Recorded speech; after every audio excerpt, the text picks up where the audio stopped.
Olá. Bom, vou comentar agora o artigo 70 da Lei Complementar 17, mas antes devo salientar que o artigo 70 ele é muito extenso mesmo, muito extenso. E esse artigo 70 ele prevê as competências ou atribuições do presidente do Tribunal de Justiça, né, que é o chefe máximo, a autoridade singular, chefe máximo do Poder Judiciário, que representa o Poder Judiciário, que é o superintendente máximo do Poder Judiciário. Ok? Bom, lembrando que o Tribunal de Justiça ele se divide em 3 órgãos diretivos, que é o presidente, o vice-presidente e o corregedor-geral, que são desembargadores eleitos em votação aberta, pelo voto direto dos outros 26, de todos os 26 desembargadores do Tribunal de Justiça. Ok? Beleza.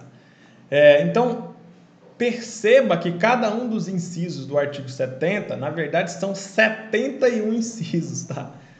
Se você já leu a Constituição Federal, pelo menos o mínimo, você aprendeu que o artigo 5º da Constituição Federal tem 78 incisos.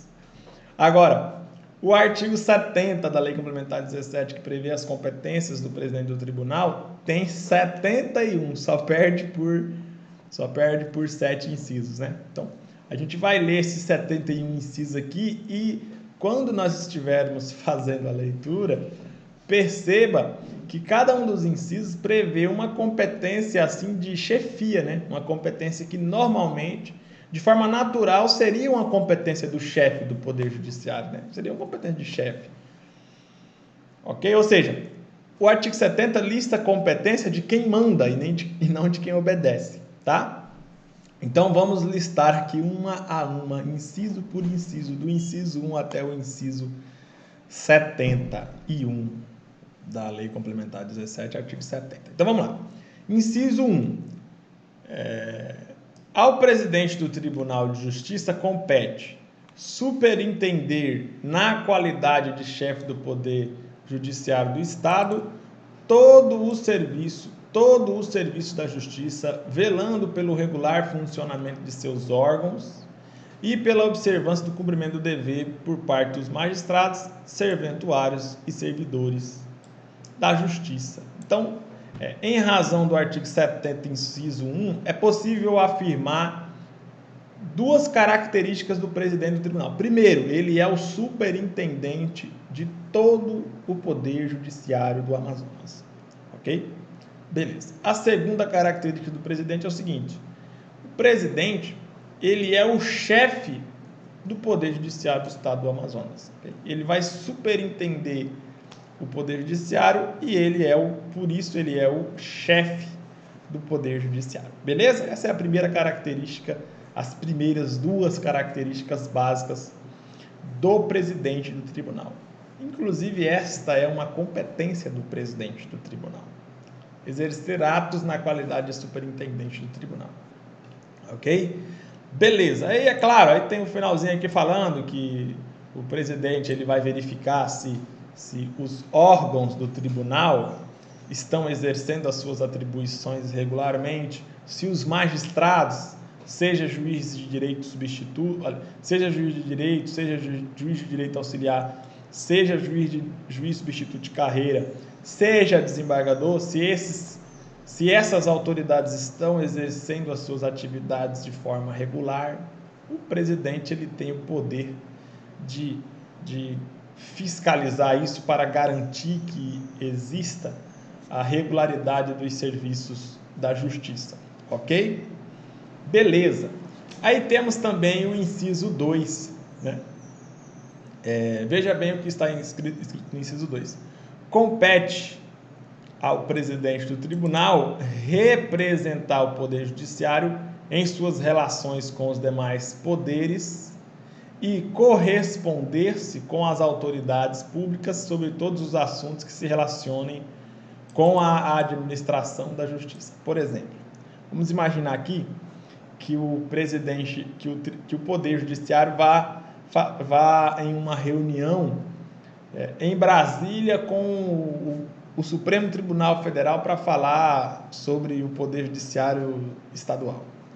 Quem é que vai representar o Poder Judiciário do Amazonas? O presidente do tribunal, por causa do inciso 2, que fala que o presidente tem a competência de representar o Poder Judiciário em suas relações com os demais poderes. Então, se o presidente vai fazer uma reunião com o Poder Legislativo, com o Poder Executivo, ou vai fazer uma reunião com o Poder Judiciário da União, ou com qualquer um dos poderes da União, ou de qualquer estado, ou de qualquer município, quem vai representar o Poder Judiciário é o presidente do tribunal, beleza? Será o presidente do tribunal.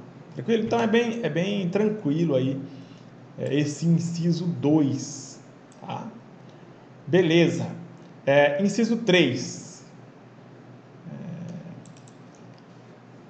Compete ao presidente do tribunal dirigir os trabalhos do Tribunal de Justiça, presidir as reuniões do Tribunal Pleno e presidir as reuniões do Conselho da Magistratura, mantendo a ordem, regulando a discussão e os debates, e encaminhando e apurando votações e proclamando os seus resultados. Então, o presidente ele também exercerá a direção, né? Ele vai dirigir os trabalhos do Tribunal de Justiça, vai dirigir os trabalhos do Tribunal Pleno e vai dirigir os trabalhos do Conselho da Magistratura. Na verdade, isso aqui a gente já sabia, porque a gente aprendeu que o presidente do Tribunal de Justiça, que é eleito por votação direta e aberta pelos desembargadores, esse presidente do tribunal também será o presidente do Tribunal Pleno, que é composto por 26 desembargadores, e também será o presidente do Conselho da Magistratura. Deixa eu voltar aqui no artigo 70, né?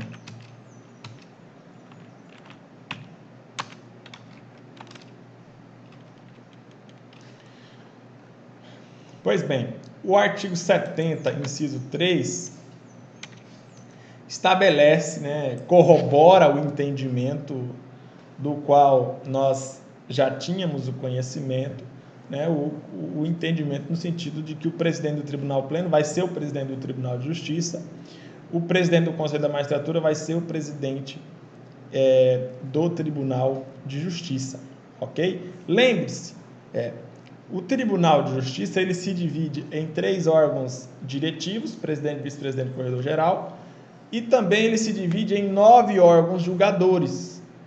Tribunal Pleno, cujo presidente será o presidente do tribunal, Conselho da Magistratura, cujo presidente será o presidente do tribunal, e aí as câmaras reunidas, cujo presidente será o vice-presidente do tribunal, que a gente já viu isso, né?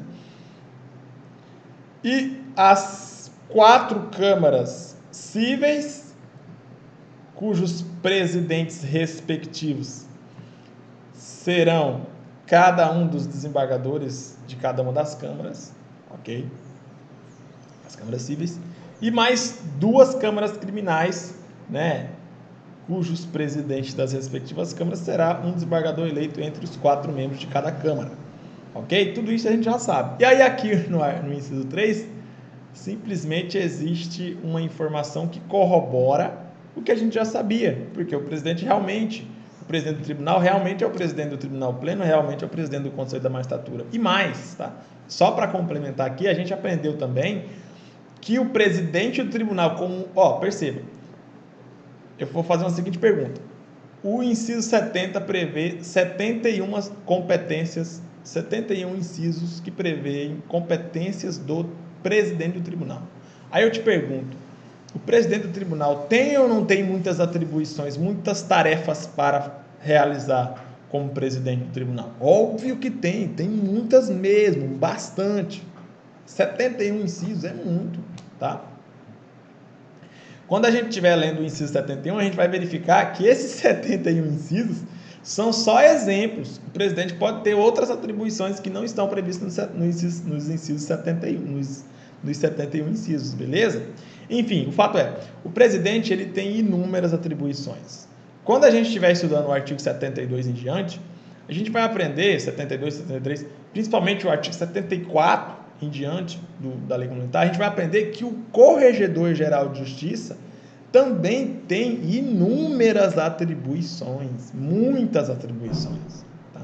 Então, assim, a lei complementar, pensando nessa característica, no sentido de que o presidente tem muitas atribuições e o Corregedor-Geral de Justiça também tem muitas atribuições, a lei complementar estabeleceu que, em razão disso, o presidente e o corregedor não poderão fazer parte nem da primeira, nem da segunda, nem da terceira, nem da quarta Câmara Civil, nem da primeira, nem da segunda Câmara Criminal e nem das Câmaras Reunidas. Ok? Para dar uma amenizada aí na situação, né, da sobrecarga de atribuições do presidente e do corregedor-geral. Agora, a lei complementar estabeleceu que o vice-presidente, como ele não tem tantas atribuições assim, ele pode fazer parte de uma das câmaras cíveis ou de uma das câmaras criminais, né? Pelo menos somente uma delas, e também será o presidente das câmaras reunidas. Beleza? Isso aí tudo a gente já sabia, só fizemos uma pequena revisão aí para concatenar as ideias, né? Fazer uma ligação do que a gente aprendeu com o que a gente já tinha aprendido. Beleza? Enfim, inciso 3, tranquilo, né? Inciso 3, bem tranquilo. Então, na qualidade de presidente, o presidente vai manter a ordem das sessões. Isso aqui é bem comum, né? Em vários filmes aí, você verifica que o presidente de uma sessão, ele bate o martelo e fala: ordem no tribunal, ordem no tribunal. Pois é exatamente essa competência aqui, ó, vai manter a ordem durante as sessões do Conselho da Magistratura, durante as sessões do Tribunal Pleno. Tá? E aí ele vai regular a discussão, vai regular os debates e ele vai dizer qual foi a decisão vencedora, né?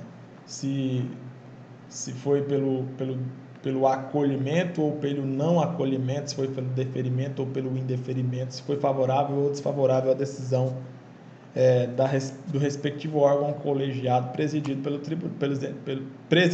presidente do tribunal. Ok? Beleza. Então, vamos para o inciso 4. Compete ao presidente do Tribunal de Justiça representar o Tribunal de Justiça, podendo delegar a incumbência ao seu substituto legal, que é o vice-presidente, que a gente já aprendeu, ou a outro magistrado. Então, imagine o seguinte. Imagine que o Poder Judiciário da União, por meio do Supremo Tribunal Federal, marque uma reunião com todos os tribunais de justiça estaduais em Brasília no dia 4 de dezembro de 2019. Ok. Aí imagine também que vamos imaginar aqui quem? Vamos imaginar que uma associação nacional dos magistrados marque também uma reunião, uma confraternização, no mesmo dia 4 de dezembro de 2019. E convide o Tribunal de Justiça do Estado do Amazonas e convide todos os tribunais de justiça estaduais. Então perceba que o Poder Judiciário do Amazonas foi convidado para participar de uma reunião no dia 4 de julho em Brasília e outra reunião no dia 4 de julho no âmbito de uma associação dos magistrados, uma associação nacional dos magistrados, que, por exemplo, poderia ter sede no Rio de Janeiro, na cidade do Rio de Janeiro. Então, como é que o presidente vai fazer parte das duas reuniões ao mesmo tempo, representando o Poder Judiciário? É impossível, o presidente é uma pessoa só. Tá? Okay. Então, o presidente, por exemplo, ele pode fazer parte da reunião no dia 4 de julho em Brasília, e designar o vice-presidente para fazer parte, representando o Tribunal de Justiça, no dia 4 de julho, no Rio de Janeiro.